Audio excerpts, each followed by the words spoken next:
Hola profesora, me llamo Cassie Baque y hoy empezamos con unas palabras importantes para nuestra lectura. La década de los 60s, 80s, 1960s, una sociedad más igualitaria, el movimiento chicano, el orgullo, sus raíces, proteger, los bocoteos, huelgas nostálgicas y el único lazo. Esta semana estudiamos sobre el movimiento chicano entre la década de los 60s, the 1960s, hasta el siglo XX, the 20th century. Se caracteriza por cambios sociales, incluso las protestas de los jóvenes y algunos grupos minoritarios para promover y defender los derechos civiles.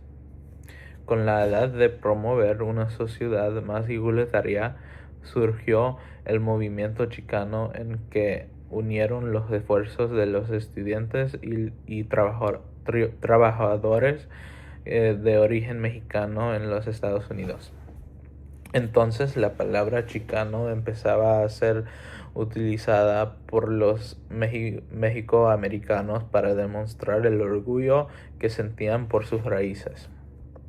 Los que formaron parte del movimiento no solo defendieron la justicia social, sino también informaron a la sociedad sobre la rica herencia de su comunidad. Sus objetivos incluyeron alcanzar poder político, terminar con la discriminación y proteger los derechos de los trabajadores del campo.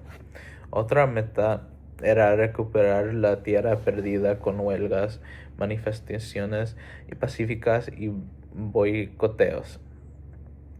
Además, el movimiento contribuyó a la creación de departamentos de estudios chicanos en muchas universidades.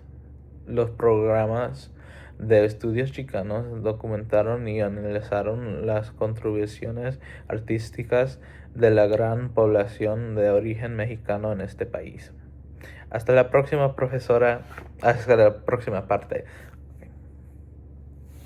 Okay, so for the questions, for the first one, about 4 or 5 facts about Sandra Cisneros is that she was born in 1954. Another one is that she was born in Chicago, and she wrote The House on Mango Street, which is also another fact is that it's so my fourth fact would be that it's also semi-autobiographical because she grew up as an immigrant there and sort of had a similar story to Esperanza. Obviously, it's a little different because it's not one-to-one, but it's her story still.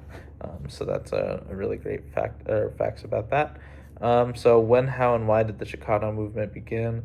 So the Chicano movement was in the 1960s due to discrimination, like we were just talking about in the oral section that we were writing about, or that I was just talking about. And it's kind of like the civil rights movement, but for Mexican Americans, because I mean it also emerged in the 60s alongside the civil rights movement. So there's that. Whatchamacallit, the objectives were sort of to get better education and sort of promote nationality sort of for the Mexican people, because they felt that had been sort of taken away. But yeah, that sort of thing. And also things like just like basic housing, and then like not discrimination in workplaces and things like that, because obviously that existed very rampantly back then, but even now it's still extremely horrible. The struggles, there was a lot of like sort of protests and marches in the 60s, which was obviously met with a ton of like outrage in the time, but also is a very powerful movement. And then also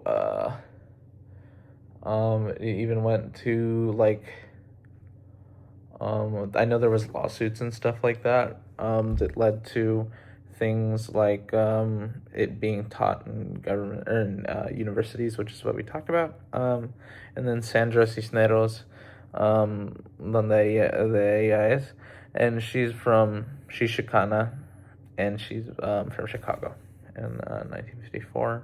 And what was I gonna say? But I guess her details are sort of, like I said, she was similar. Esperanza's story is of like a young immigrant girl who's sort of torn between the two cultures of American but also Mexican, where you're not really sure because you don't really feel like you fit in with either or. And I think it's a really beautiful story about like immigration here in the States and everything. But yeah, Mamacita, she's also an immigrant who came to the United States. She often thinks about her life back before she came to the United States. It kind of reminds me of West Side Story, although that's a Puerto Rican story.